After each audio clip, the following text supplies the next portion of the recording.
Doktorice Bijelić, dobar dan i dobrodošli u međureligijski magazin Duhovni izazovi. Dobar dan. Kao što smo najavili, tema u širem smislu ateizam, položaj ateista i religioza u našemu društvu, a zapravo neposredno je razlog što ste uputili tužbu protiv Ministarstva obrazovanja i znanosti zbog diskriminacije učenika. O čemu je riječ u nekoliko rečenica? Dobro. Ja dolazim iz udruge Protagora i mi zapravo zastupamo prava svih koji nisu konfesionalni vjernici, dakle i religiozni, što ne moraju nužno biti ateisti. Mi ih ne pitamo što misle o Bogu, to je osobna stvar, mogu biti deisti, mogu imati, o Bogu se može promišljati i van konfesionalne religije, van autoriteta religijskih zajednica. Glavno je da nisu članovi religijskih zajednica jer jednostavno imamo drugačije stavove.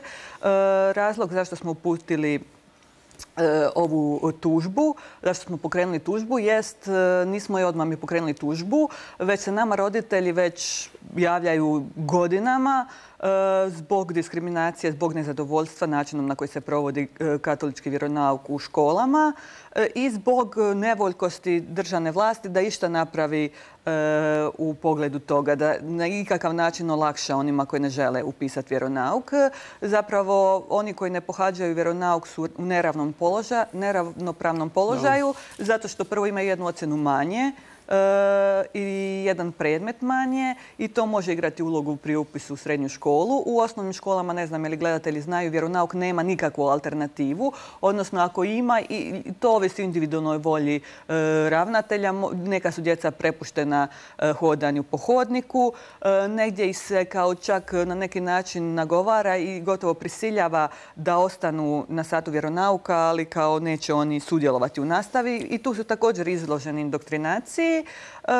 Negdje gdje su najbenevolentniji organiziraju nekakve sadržaje u biblioteci, ali definitivno nisu adekvatno zbrinuti i tu se i onako umanjuje već zbog pritiska koji već postoji umanjena mogućnost izbora. Dobro, dokle je stigla na tužba? Što se sve skupa dogodilo do danas? Evo, samo 2 rečenice. Na Županijskom sudu smo dobili odbijenicu, nisu prihvatili svi naši predlozi za dokazni postupak, svjedočenja, pozivanje na ured UNICEF-a, pravobraniteljice za djecu, dakle, gdje se također javljaju roditelji nezadovoljni ovakvom situacijom. Sve je odbijeno i dakle idemo na Vrhovni sud, ako bude potrebno i na Međunarodni sud za ljudska prava. Dobro.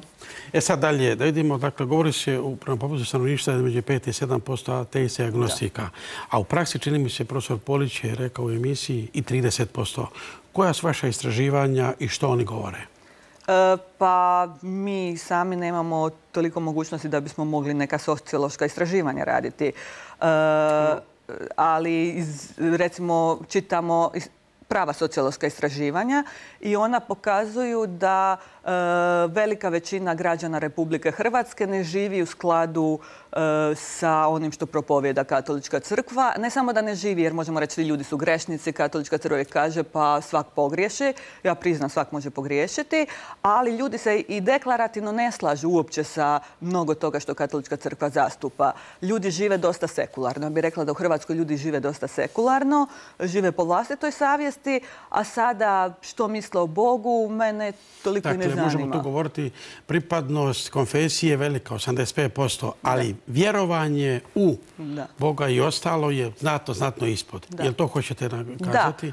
Da. Samo neki ljudi vjeruju u Boga, ali se ne slažu s naukom Katoličke crkve i ne vjeruju s onim što njihovi kler propovijeda. Neki ljudi uopće ne vjeruju u Boga, recimo ja znam ljude iz obitelji čak koji ne vjeruju u Boga, ali se opet deklariraju kao katolici iz neke tradicijske vrijednosti. Sada vi predlažete naravno u tom skladu i u pravcu i reviziju ugovora sa Vatikanom. Zašto? Jer je to također povrijeđeno načelo sekularnosti, jednakosti? Od tuda kreće većina naših problema. Dakle, ja savjetujem kogod zanima ova tema, na internetu možete skinuti te ugovore. Tim ugovorima su prekršena mnoga prava hrvatskih građana i čak samih katolika i tim ugovorima je drastično prekršen Ustav Republike Hrvatske.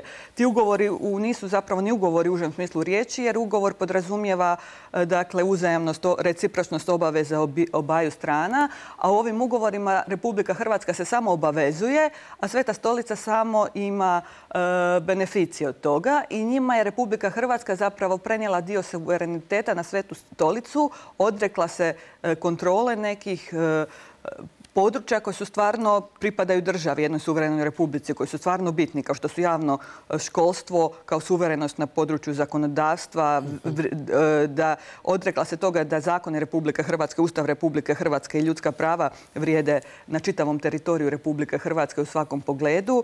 Dakle, oni su problematični po više stav. To je konstatacija. Što vi predlažete? Što bi to bilo nekako da budu svi građani ravnopravni prema Ustavu? Ovdje se čini očito da nisu po vama. Pa po nama je Ustav i zakoni su dovoljni da se zaštita prava svih građana. Sad se ide u promjenu Ustava. To možda pregleda da se o tome nešto progovori?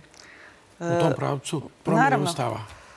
Pa, mislim, ove promjene sada dolaze zbog dnevno-političkih razloga. Ali ipak.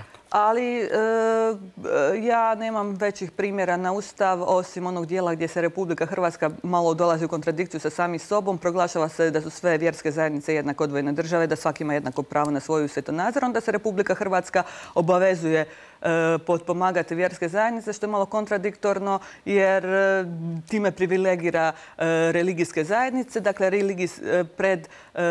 njihov kler pred običnim građanima i privilegira konfesionalne vjernike pred nekonfesionalnim i pred nevjernicima. Mi bismo htjeli da kad bi se poštivali potpunosti načela ljudskih prava, jednakopravnosti svih građana. To ne znači samo katolika, ateista, nekih ljudi koji vjeruju na svoj način, ne znam, židova ili ne znam koga. To znači da se jednostavno meni najviše smeta to što su vjerske zajednice izuzete iz nekih zakona. Jednostavno mislim da bi i kler i laici, svi bismo trebali biti jednaki pred zakonom i svak bi, dok ne krši prava drugog, trebao smjeti vjerovati što god želi po vlastitoj savjesti. Dobro, i sad da se vratimo na početak zapravo. Koliko je zaživio religijski pluralizam i svjetonazorski iz različitih oblika po vašemu, kad ovo sve skupa suma sumarom napravimo na kraju razgovora? Pa nije. Nažalost, postoji dominacija, jaka dominacija i to u javnim institucijama, što je najgore.